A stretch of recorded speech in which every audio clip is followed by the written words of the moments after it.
जो भी चीज आपके व्यापार में इंपॉर्टेंट है, जिस चीज में आप लेन देन कर रहे हैं, वही चीज क्या होगा, वही चीज माल होगा। जब भी हम माल खरीदते हैं, ठीक है, यानी हमारा जो सप्लायर होता है, जो हमें माल बेचता है, उस व्यक्ति से जब भी हम माल खरीदते हैं, तो माल खरीदने के समय हम लोग जो लेखांकन करते हैं, वहां पर हम लोग गुड्स अकाउंट नहीं लिखते हैं, बल्कि क्या लिखते हैं, हम लोग लिखते हैं परचेज अकाउंट। जब भी हम खरीदे हुए माल को वापस करते हैं, तो उसे क्या कहते हैं, उसे हम लोग कहते हैं क्रय वापसी। यानी वहां पर जनरल एंट्री क्या होता है, परचेज रिटर्न के हिसाब से होता है। तो जब भी आप जनरल एंट्री कीजिएगा, तो इस बात को बड़ा ध्यान से रखिएगा, कभी भी गुड्स अकाउंट का यूज नहीं करना है, और किस जगह पे कौन सा खाता यूज करना है। हेलो दोस्तों, क्या हालचाल। आप लोग जब कॉमर्स में आए होंगे तो एक शब्द से बहुत बार जो है आपका सामना हुआ होगा, उसका नाम है गुड्स, है ना बात, यानी माल। अब ये माल जो है, ये गुड्स जो है, इसके बारे में शायद आप लोग कुछ जानते भी होंगे, लेकिन आज हम आए हैं यहाँ पे आपको इसको बताने के लिए, तो जाहिर सी बात है कुछ नया और कुछ अच्छा बताएंगे, कुछ ज्यादा बताएंगे, है ना बात। तो हम क्या है, माल क्या होता है, तो पहले इसका बेसिक जो है परिभाषा समझ लीजिए, बेसिक जो है अर्थ समझ लीजिए, इसके हिसाब से हम लोग चालू करते हैं। माल की अगर बात किया जाए तो याद रखिएगा कि अगर आप व्यवसाय करते हैं, ठीक है, अगर आप जो है व्यवसाय करते हैं, तो उस व्यवसाय के अंदर जिस भी वस्तु का लेन देन करते हैं, जिस भी वस्तु का, ठीक है, उस व्यवसाय के अंदर जिस भी वस्तु का लेन देन करते हैं, उस वस्तु को क्या कहते हैं, उस वस्तु को हम लोग माल कहते हैं, ठीक है, उस वस्तु को माल कहते हैं। जैसे कि यहाँ पर हमने एक जो है एक फोटो लगाया, एक इमेज लगाया, उसमें क्या दिख रहा है कि यहाँ पे इतने ढेर सारे माल है, क्योंकि ये जो है एक दुकान है, और वहां पर जाते हैं तो ये सारे ढेर सारी चीजें आपके सामने रखी रहती है, ये सारी चीजों में वहां पे लेन देन होता है। इसी तरह अगर एग्जाम्पल के तौर पर रखा जाए, तो अगर कोई कपड़ा बेच रहा है तो कपड़ा उसके लिए माल है, अगर कोई फर्नीचर बेच रहा है तो फर्नीचर उसके लिए माल है, अगर कोई कंप्यूटर एसेसरीज बेच रहा है तो वो सारी की सारी चीजें उसके लिए माल है, ठीक बात। जो भी चीज आपके व्यापार में इंपॉर्टेंट है, जिस चीज में आप लेन देन कर रहे हैं, वही चीज क्या होगा, वही चीज माल होगा। लेकिन लेखांकन में, क्योंकि हम अकाउंट्स के टीचर हैं, तो जाहिर सी बात है आपको लेखांकन के बारे में कुछ चीजें बताएंगे। लेकिन अगर लेखांकन की बात किया जाए, तो लेखांकन में जो माल होता है ना, उसे हम लोग उसकी जनरल एंट्री करते समय कभी भी इस शब्द का प्रयोग नहीं करते, ये शब्द का हम यूज ही नहीं करते भाई। लेखांकन हम इसका कर रहे हैं, लेकिन इस शब्द का प्रयोग नहीं कर रहे हैं। जबकि बाकी चीजों में क्या होता है, जिस चीज का लेखांकन करो, जिस चीज का लेखा करो, उस चीज के उसी शब्दों का ही प्रयोग करके किया जाता है। लेकिन माल एक ऐसा चीज है जिसको जो है अलग अलग समय में अलग अलग नाम से लिखा जाता है। तो आज की क्लास में हम लोग इस माल को लेकर के इस माल का वर्गीकरण ही समझने वाले हैं, ठीक बात। तो क्या होता है, हमारे माल कितने प्रकार के होते हैं, यहां पर उसके सारे के सारे प्रकार दिए हुए है ना बात। और ये प्रकार किसके हिसाब से, लेखांकन के अनुसार, लेखांकन में कब किस शब्द का प्रयोग करके हम लोग लेखा करते हैं। जैसे सबसे पहला अगर हम लोग माल का प्रकार की बात किया जाए, तो माल के प्रकार में, टाइप्स ऑफ गुड्स में जो सबसे पहला है वो है परचेज यानी क्रय, ठीक है, वो क्या है, परचेज यानी क्रय। अगर हम क्रय की बात करें, तो क्रय का प्रयोग कब करते हैं, तो सिंपल सी बात है, एकदम आसान शब्दों में समझिए, जब भी हम माल खरीदते हैं, ठीक है, यानी हमारा जो सप्लायर होता है, जो हमें माल बेचता है, उस व्यक्ति से जब भी हम माल खरीदते हैं, तो माल खरीदने के समय हम लोग जो लेखांकन करते हैं, वहां पर हम लोग गुड्स अकाउंट नहीं लिखते हैं, बल्कि क्या लिखते हैं, हम लोग लिखते हैं परचेज अकाउंट, ठीक बात। तो कब होगा, माल खरीदने पर, ठीक है, कब होगा, माल खरीदने पर। बात समझ में आ गया, क्लियर है। तो ये पहला बात हो गया, माल खरीदने पर हमारा गुड्स अकाउंट जो है नहीं लिखा जाएगा, बल्कि परचेज अकाउंट लिखा जाएगा। और ये दिमाग में बैठा लीजिए, कभी भी लेखांकन में गुड्स अकाउंट नहीं लिखेंगे।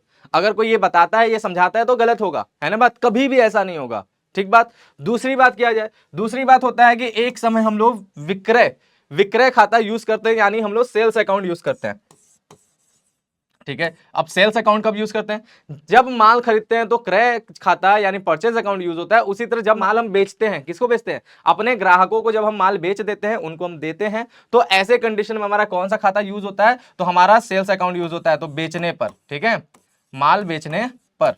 बात क्लियर हो गया, समझ में आ गया, ठीक बात। अब इसी तरह जिन भी व्यक्ति को माल बेचा गया है, वो हमें माल वापस कर सकते हैं, और हमने भी अगर माल खरीदा तो हम उन्हें माल वापस कर सकते हैं, ठीक बात, क्लियर है। तो सबसे पहले बात करते हैं क्रय वापसी यानी परचेज रिटर्न की बात करते हैं। अब परचेज रिटर्न क्या होता है, मान लीजिए सप्लायर ने हमें माल जो है बेचा, यानी हमने सप्लायर से माल खरीदा है। अब उस माल में हमें जो है कुछ खराबी दिख रहा है, कुछ कमी दिख रहा है, या फिर हम जिस तरह का सोचे थे उस तरह के जो है माल हमारे पास नहीं आया, है ना बात। जिस तरह का हमने माल सोचा था, जो क्वालिटी सोचा था, जिस तरह से सोच कर हमने मंगाया था, वो चीजें नहीं आया, या फिर ढेर सारे माल में से कुछ माल हमें खराब मिल गए, तो जाहिर सी बात है उसे हम अपने पास रखेंगे नहीं, उसे हमें वापस करना होगा, ठीक है। तो जब भी हम खरीदे हुए माल को वापस करते हैं, तो उसे क्या कहते हैं, उसे हम लोग कहते हैं क्रय वापसी। यानी वहां पर जनरल एंट्री क्या होता है, परचेज रिटर्न के हिसाब से होता है, कब, खरीदे हुए माल को वापस करने पर, ठीक है, खरीदे हुए माल को वापस करने पर, ठीक बात, समझ में आ गया। तो ये बात हो गया। ठीक, तो ये बात हो गया। ठीक है, सेम इसी तरह हमने किसी को माल बेचा है, जाहिर सी बात है हमने भी तो माल बेचा है, विक्रय किया है, तो जिस व्यक्ति को हमने माल बेचा है यानी हमारे ग्राहक, अगर उन्हें माल पसंद नहीं आया, ठीक है, अगर उन्हें माल नहीं पसंद आया तो वो भी क्या करेंगे, वो भी तो वापस करेंगे। माल पसंद नहीं आया, माल में कुछ खराबी हुआ, किसी प्रकार की कुछ चीजें हुआ, उनको अच्छा नहीं लग रहा, तो वो माल वापस करेंगे कोई भी रीजन से। तो जब वो माल वापस करेंगे तो उसे हम लोग किस नाम से लिखते हैं, उसे हम लोग सेल्स रिटर्न नाम से लिखते हैं। ये हमारा कब होता है, ये हमारा होता है किसमें, जनरल एंट्री के समय बात कर रहे हैं, ये सारे नाम का यूज होता है, कभी भी गुड्स अकाउंट यूज नहीं होता है। तो सेल्स रिटर्न अकाउंट से हम लोग जो है इसका यूज करते हैं कब, तो हमारा बेचा हुआ माल वापस आने पर। ठीक है, बेचा हुआ वापस आने पर। ठीक, बात क्लियर है, बात समझ में आया। तो ये बात हो गया। इनके अलावा भी एक बात और आप समझना है, ये सारी चीजें यानी माल आना, माल जाना, माल खरीदना, माल बेचना, ये सारी चीजें आपने जाना, ठीक बात। इनके अलावा यदि माल का कभी भी किसी कारण से कुछ होता है, कोई परेशानी माल में होता है, यानी जैसे कि कुछ भी हो जाता है माल का, माल आने जाने के बाद से रिलेटेड छोड़ करके, मतलब माल को खरीदने को छोड़ करके, बेचने को छोड़ करके, वापस आने को छोड़ करके, वापस जाने को छोड़ करके, ये सारी चीजों को अगर हम लोग कर दिया जाए, तो ये सब चीजों को छोड़ने के बाद भी, क्रय वापसी, विक्रय वापसी, सब चीज छोड़ने के बाद भी यदि फिर भी माल का कहीं यूज होता है ना बात, जैसे क्या है, जैसे आहरण में माल निकाल लिया, यानी जो मालिक है व्यवसाय का, वो आहरण करता है, यानी अपने निजी प्रयोग के लिए चीजें निकालता है, तो मान लीजिए उसने माल निकाल लिया, तो उस समय उसने ड्राइंग किया, वो भी माल का किया, तो फिर कौन सा खाता यूज होगा, तो याद रखिएगा उस समय कौन सा खाता यूज होना है, तो उस समय हमारा यूज होना है क्रय खाता। ठीक बात। इसके अलावा यदि किसी वजह से जैसे आग लग गया, तो आग में माल नष्ट हो गया, चोरी हो गया, माल की चोरी, ठीक है, तो यानी किसी भी विशेष परिस्थिति की बात किया जाए, कोई भी विशेष परिस्थिति, इन चारों के अलावा कोई भी विशेष परिस्थिति जब भी होगा, तो कौन से खाता का यूज करना है, क्रय खाता का यूज करना है, यानी परचेज अकाउंट से जनरल एंट्री होगा। ठीक है, तो हम यहां पर और क्या लिख रहे हैं, कॉमा लिख करके, विशेष परिस्थितियों पर। ठीक है, जब भी कोई भी विशेष परिस्थिति होगा तो हमारा क्या होगा, तब भी हमारा क्रय अकाउंट यानी परचेज खाता का यूज होगा, परचेज अकाउंट का यूज होगा। क्लियर बात, समझ में आया। तो ये भी इंपॉर्टेंट बात है। तो जब भी आप जनरल एंट्री कीजिएगा तो इस बात को बड़ा ध्यान से रखिएगा, कभी भी गुड्स अकाउंट का यूज नहीं करना है, और किस जगह पे कौन सा खाता यूज करना है, क्रय खाता कब यूज करना है, विक्रय खाता कब यूज करना है, क्रय वापसी कब यूज करना है, विक्रय वापसी कब यूज करना है, और विशेष परिस्थितियां जब भी होगा तो क्रय खाता का ही यूज करना है। ठीक बात, दिमाग में बैठा, बात समझ में आया अच्छे से। और एक बात समझिए, इसके अलावा हमने पांचवा यहां पे ऑप्शन रखा है रहतिया। रहतिया खाता का भी यूज होता है, यानी जनरल एंट्री के अंदर हम लोग जो है स्टॉक अकाउंट भी यूज करते हैं। कौन सा अकाउंट, स्टॉक अकाउंट भी यूज करते हैं। अब ये स्टॉक अकाउंट का यूज कब होता है, तो इस बात को समझना पड़ेगा आपको कि आखिर में स्टॉक अकाउंट का यूज कब होता है।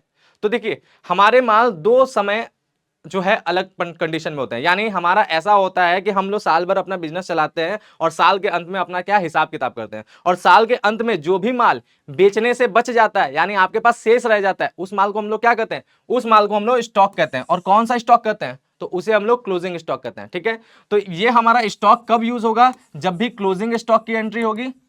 ठीक है, और फिर कब यूज होगा, जब भी ओपनिंग स्टॉक की एंट्री होगी। ठीक बात, यानी उसी माल को अगले साल जब हम लोग नए तरीके से अपना नया लेखांकन स्टार्ट करते हैं, यानी बिजनेस का जब न्यू ईयर मनाते हैं हम लोग लेखांकन स्टार्ट करते हैं, तो उस माल का प्रयोग करते हैं, और उस माल का जब प्रयोग करते हैं तो वहां पर भी स्टॉक अकाउंट या ओपनिंग स्टॉक अकाउंट का हम लोग यूज करते हैं। तो क्लोजिंग स्टॉक और ओपनिंग स्टॉक के समय हम लोग स्टॉक अकाउंट का यूज करते हैं। समझ में आया। तो ये हम लोग का माल का जो है स्वरूप हो गया, हर समय हर परिस्थिति में माल का अलग अलग स्वरूप, अलग अलग नामों से जनरल एंट्री हो रहा है। क्लियर बात।